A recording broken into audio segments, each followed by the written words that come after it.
Okay, guys, so another question I get since I do hammock camping is what happens if you're in an area where you're not going to find two trees that are perfectly spaced apart? They're too far, or there's only one tree, or maybe you're in an area where you have a beautiful view and you don't want to have to go back into the wooded area because you're just not going to set up in an area where you're going to have that beautiful vista. What you end up doing is setting up, or what we're going to show you how to do right now is how to set up a hammock with only one tree. How's it done? Well, let's take a look. Okay, so I decided to do a voiceover because there was so much noise outside. My neighbor decided to start mowing the lawn, so it was really, really noisy, and some planes were going overhead. So here we are. So this is my sleep system. I use the Eno system. What I'm getting out of the blue bag right here, these are their Atlas straps. I really like these. It's the nylon webbing, but what's nice is that they have the stitching through the center of it so that it doesn't stretch. That's one of the worst things. And they also have these loops for a quick adjustment. You can put your carabiner in. This is the Eno single nest hammock and the tarp, which we won't see. I got some cordage here. And I'm showing you these wooden stakes, but in the beginning of this video, I actually ended up using these cheap aluminum stakes, and that was a mistake, and you'll see why later. So what I like to do with these straps to find the right position on the tree, I usually put it at the same height as my eyes or my sight line, or even a little bit taller. So maybe just above where my head would be. And that's what you're going to see me doing right here. I'm sort of just adjusting it, and this is actually at an incline where I am. There's a little bit of a grade there. That's why I look taller in this shot. But no, that's actually about a little higher than I am. Now, because there's no other tree, obviously, right, in this video, what we're going to use is actually a dead branch, something that's on the ground that is fairly straight. I like to choose something that's just a little taller than I am. And what I did here was I made a little pointy end on this post. Why? Well, when you put it on the ground, it'll get buried there, and it won't kick out from under you, and you definitely don't want that to happen.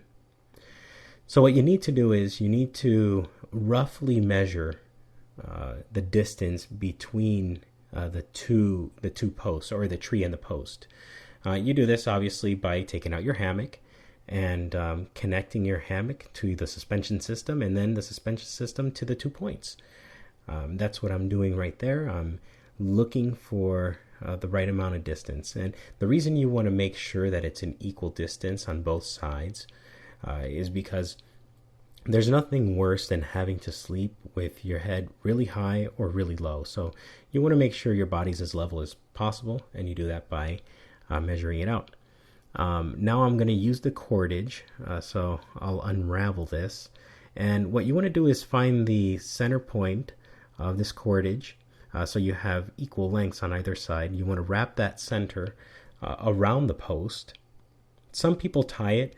I don't really feel like it's necessary to tie. It's not going to come off. This is 550 paracord. This stuff holds 550 pounds.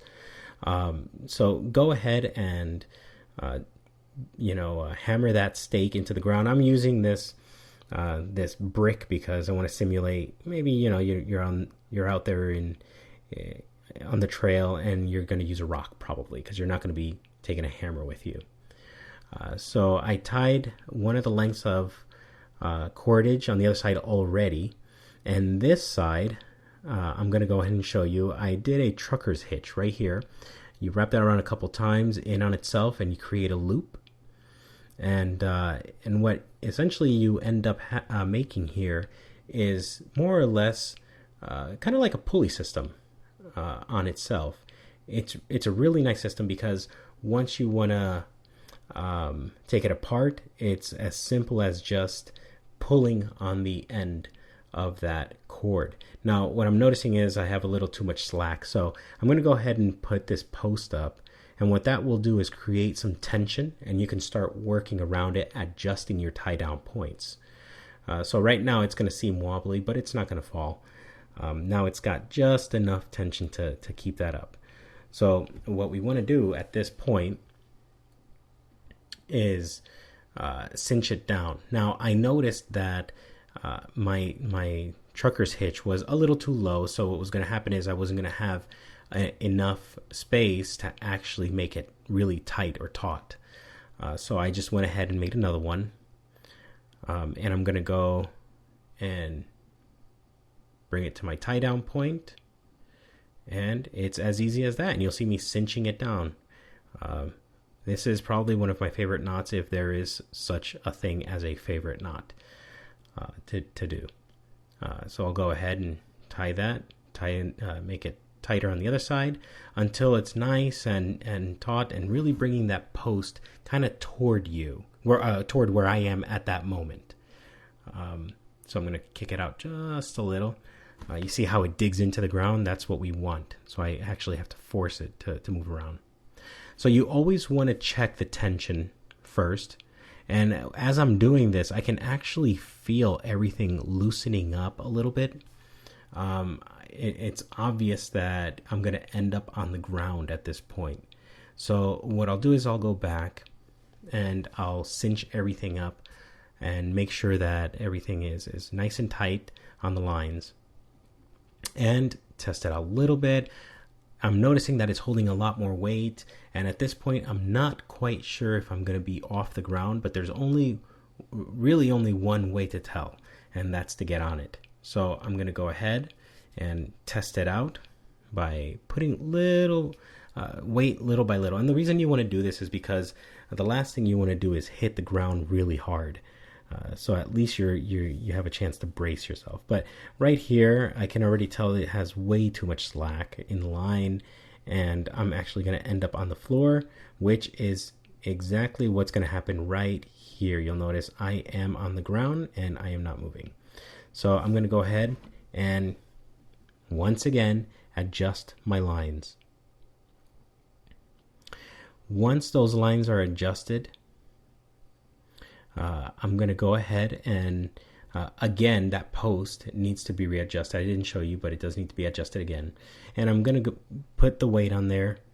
Now I'm feeling like it may hold, but there's something going on, and I should have known better, because this is what happens when you use cheap stakes. So I use that aluminum stake. Don't make that mistake, because that's what happens. So you can actually manufacture your own out in on the trail or in the woods, just with some branches. And I really like doing this because these things hold. And what I did is I made a notch so that I can actually put my cordage around that as a tie down point, and it won't slip off of that piece or that stake or that stick or stake. And you can really get in, cinch it down. Now, again, make sure that it's in the ground. You want to make sure that it's at an angle. So go ahead and wrap that cordage around there. Once I'm done banging this into the ground, I want to make sure I don't fall again. Tie it down. Don't forget to adjust that post after you've tied this up. And once again, I'm going to test. Almost immediately, I could tell the difference. It was really, really holding that bit of weight that I was putting on there, enough so that I could feel confident enough to get in the hammock. This time, it held. You're not off the ground by much, but as you can see, I am off the ground. And there, I'm showing you that there is space between me and the ground. So you, at this point, you may want to readjust.